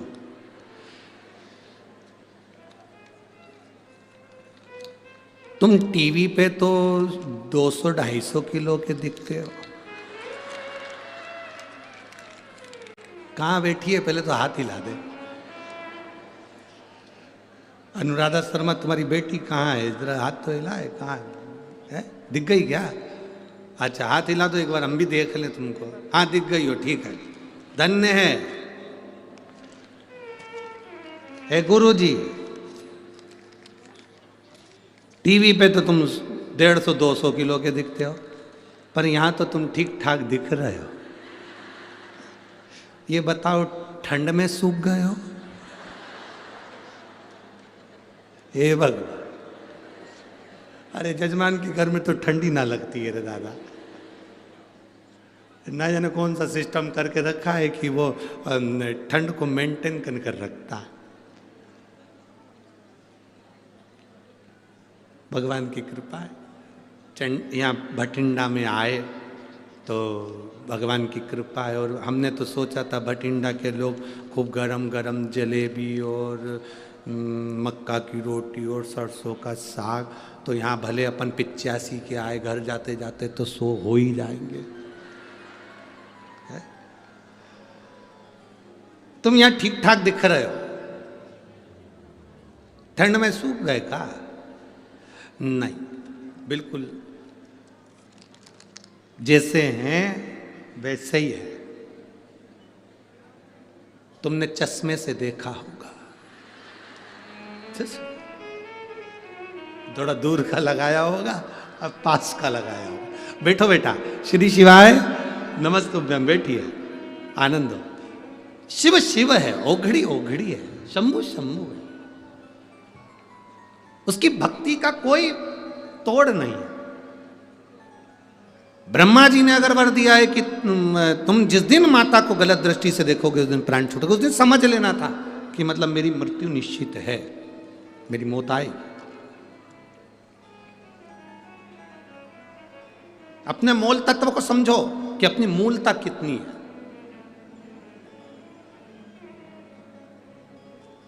कैंची को ज्यादा सम्मान मिलता है कि सुई को ज्यादा सम्मान मिलता है? जम के बोलिए जल्दी से, किसको सम्मान ज्यादा मिलता है? सुई को। कैंची को कपड़ा काट कर नीचे पटक दिया जाता है, कोई सुई को नीचे पटकता है क्या? नहीं। कैंची को कपड़ा काट कर पांव के नीचे दबा लिया जाता है, कोई सुई को पांव के नीचे दबाता है क्या? नहीं। कैंची को कपड़ा काट कर साइड में रख दिया जाता है, कोई सुई को साइड में रखता है क्या? नहीं। सुई को जब भी रखेंगे तो कोई कपड़े में फंसा कर रखेंगे, इस टोपी में फंसा कर रखेंगे, या किसी कागज में फंसा कर रखेंगे, या किसी कपड़े में उसको संभाल कर रखेंगे, या डब्बी में उसको संभाल कर रखेंगे। कैंची को तो कहीं पे भी टांग दो, यहाँ पटक दो, वहां पटक दो, टांग दो, टंगी रहेगी, पड़ी रहेगी। कैंची कितनी भी सुंदर हो पर वो नीचे ही पड़ी रहती है। सुई छोटी सी, उसकी कोई कीमत नहीं है, 1 रुपए की 2 आ जाएगी, कैंची 1 रुपए में 2 नहीं आएगी। पर सुई की कीमत है। क्यों? क्योंकि कैंची का काम है टुकड़े करना और सुई का काम है जोड़ देना। जो दुनिया में जोड़ता है उसकी कीमत बढ़ती जाती है, जो जोड़ता है उसकी कीमत बढ़ती है। आप जोड़ो, उसकी कीमत होगी। आप किसी को भजन में जोड़ो, किसी के घर में दुख है, आप जाकर कह दो, 1 लोटा जल चढ़ाओ, शंकर का नाम लो, श्री शिवाय नमस्तुभ्यम बोलो। अगर जीवन में तकलीफ है, भगवान का भजन कर। तकलीफ है, शिव मंदिर जा। तकलीफ है, एक रुद्राक्ष लेकर आ। तकलीफ है, शंकर का अनुमोदन कर, स्मरण कर। आपने उसको कुछ नहीं दिया, एक बल दिया, चिंता मत कर। ऐसी कई बीमारियां हमने देखी हैं, समाप्त तो हो गई हैं। कई बीमारियां लोगों की खत्म हो गई। क्या हुआ? कैंसर हुआ ना, कोई दिक्कत नहीं। लीवर खराब हुआ ना, कोई बात नहीं। किडनी बेकार हो गई ना, कोई बात नहीं। शंकर का भजन कर विश्वास के साथ।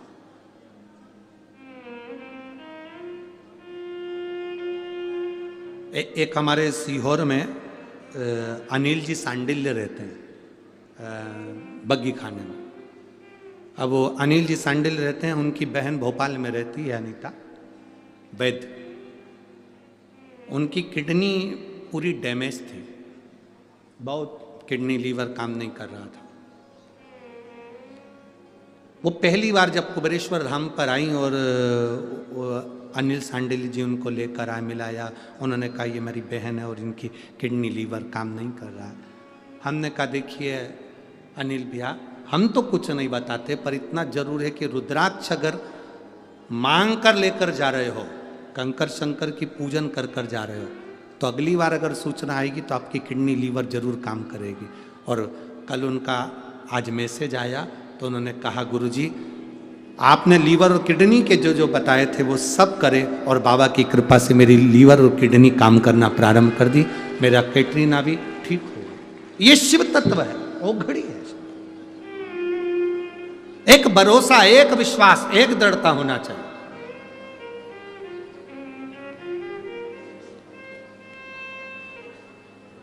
एक विश्वास के साथ दृढ़ता प्रबल होना चाहिए।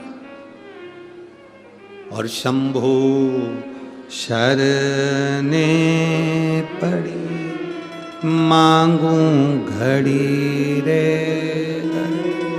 दुख काटो दया करी निदर्शन आपको, शंभो शरणे मांगू घड़ी रे दुख काटो, दया करी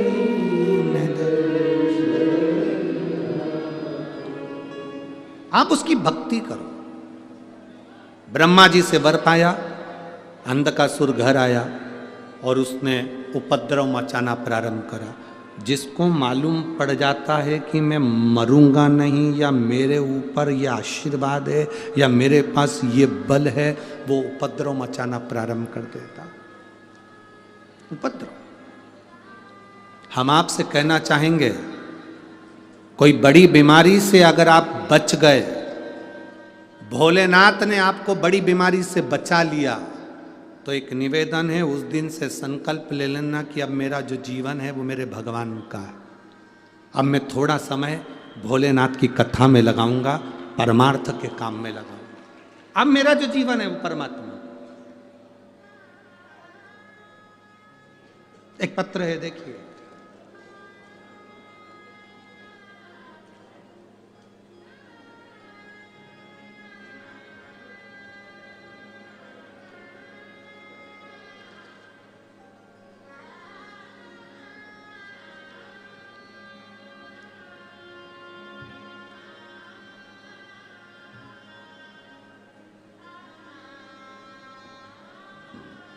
मैं कमला देवी, पत्नी श्री राम बाबू सिंगला, जाखल मंडी, तहसील टोहना, जिला फतेहाबाद, हरियाणा की रहने वाली हूँ। मेरा मोबाइल नंबर ये, कहीं बैठी हैं? हाथ हिलाओ एक बार। हाँ, दिख गए हो, ठीक है। श्री शिवाय नमस्ते। मैं भोले बाबा का क्या वर्णन करूं गुरुदेव। मेरे पति जून 2023 में बहुत बीमार हो गए थे, 3 महीने तक कुछ नहीं खाया।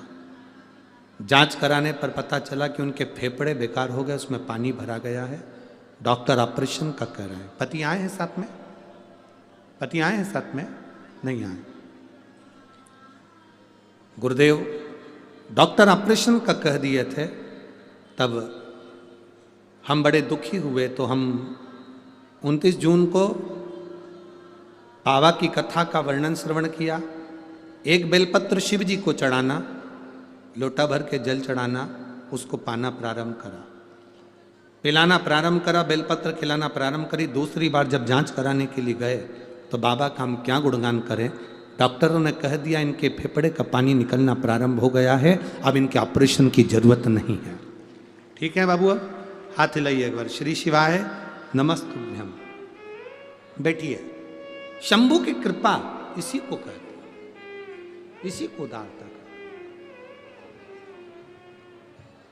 अरे तेरा ही दिया मैंने खाया पिया,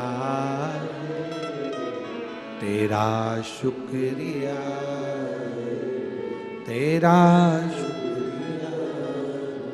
मुझे भोले बाबा ने बहुत दे दिया है, तेरा शुक्रिया,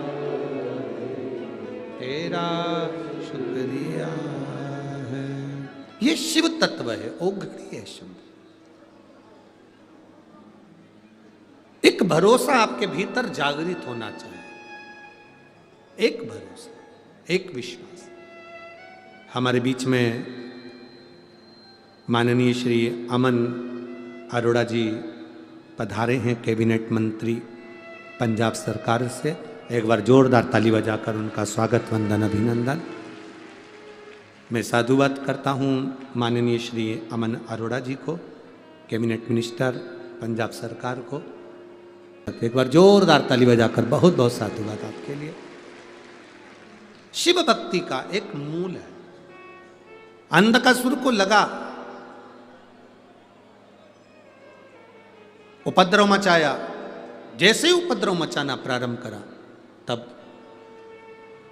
देवताओं ने कहा कि इसकी मृत्यु कैसे होगी? तो ब्रह्मा जी ने कहा मृत्यु केवल एक ही चीज से होगी, जब ये अपनी माता को गलत दृष्टि से देखेगा।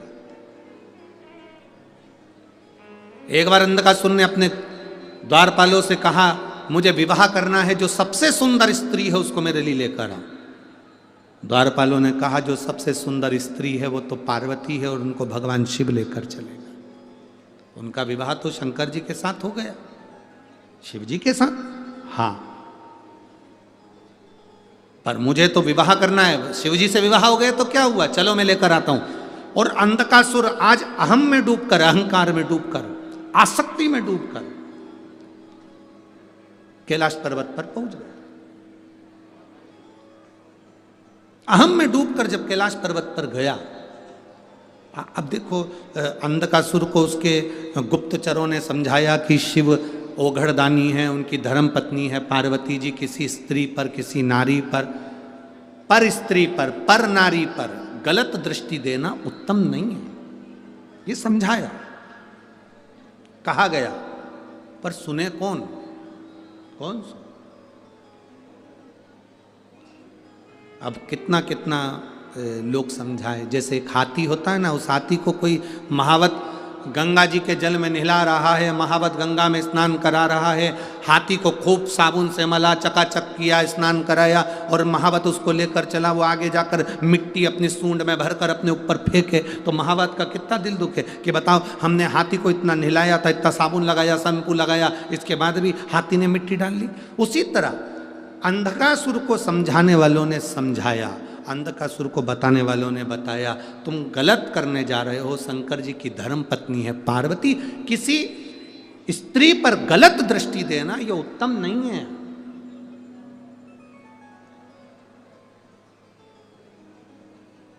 जिसके गले में मंगलसूत्र है, मांग में सिंदूर है, माथे पर बिंदी है, हाथ में चूड़ी है, पांव में बिछुड़ी है, और तुम उस स्त्री को गलत दृष्टि से देखा, ये ठीक नहीं है, ये श्रेष्ठ नहीं है। सुना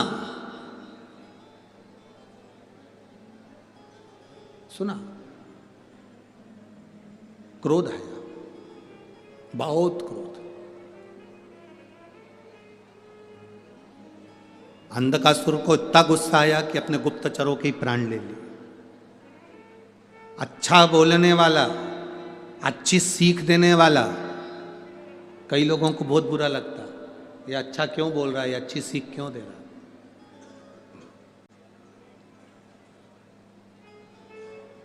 क्यों? जितने राष्ट्र के संत हैं, साधु हैं, गुरुजन हैं, तपस्वी जन हैं, साधक हैं, उपासक हैं, चाहे वो संत नामदेव जी हों, चाहे गुरु नानक देव जी हों, चाहे रामकृष्ण परमहंस जी हों, चैतन्य महाप्रभु जी हों, श्रीमद् वल्लभाचार्य जी हों, श्री रामानुजाचार्य जी हों, श्री निम्बरकाचार्य जी हों, मीराबाई, कर्माबाई, नरसिंह मेहतान, ये सब जितने जितने राष्ट्र के संत हुए हैं, इन्होंने अच्छा देने का प्रयास करा, समझाने का प्रयास करा। जो समझ गया उसकी बुद्धि में बैठ गया, और बैठ गया तो आज तक उसका नाम लिया जाता। आज तक लोग कहते हैं कि उसने कुछ ग्रहण किया। आप बैठे, आपने मुख से बाबा का नाम पुकारा, जैसे ही बाबा के नाम का पुकारना करा और उसके बाद में आपने अपने दिल की बात बाबा से कही तो उसने सुना। आप कहोगे तो सुनेगा। बच्चा रोता है, मां दूध पिलाती है, बच्चा जिद करता है, पिता टॉफी दिलाते हैं। आप परमात्मा के सामने क्यों नहीं रो सकते? आप परमात्मा के सामने क्यों जिद नहीं कर सकते? पर हमारी आदत पड़ी, हम दूसरे के आगे जाकर जिद करते हैं, हम दूसरे के आगे जाकर रोते हैं। पड़ोसन से जाकर कहते हैं मुझे ये तकलीफ है, रिश्तेदारों से कहते हैं मुझे ये तकलीफ है। कभी परमात्मा के सामने जाकर, उसके सम्मुख में जाकर अपनी आंख में आंसू आ जाए तो समझ लेना कि परमात्मा से तुमने अपने दिल की बात कही है। परमात्मा से।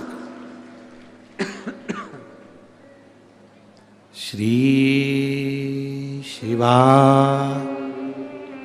नमस्तु, श्री शिवा नमस्तु,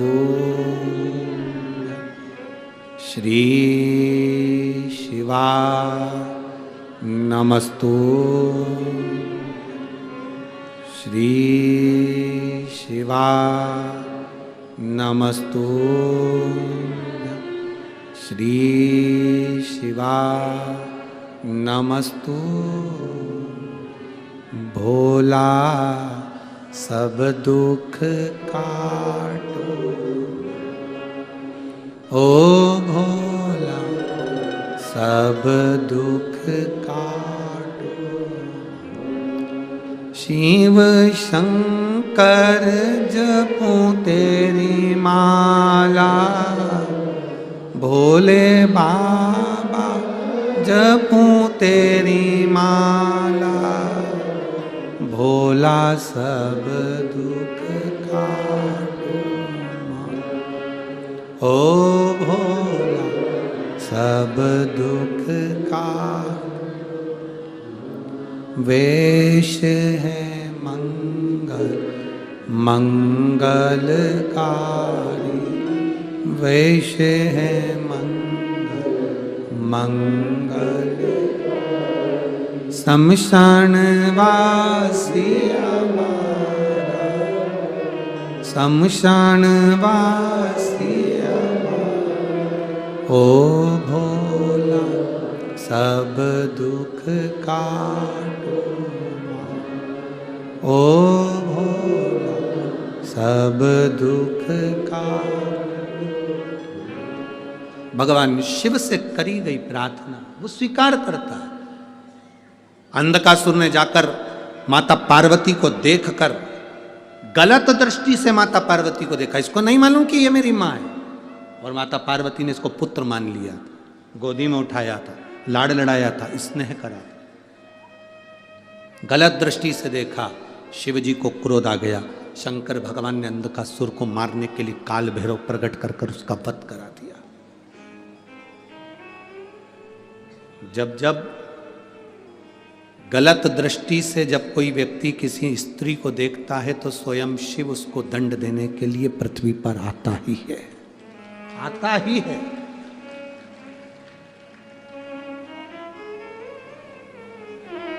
शिव है।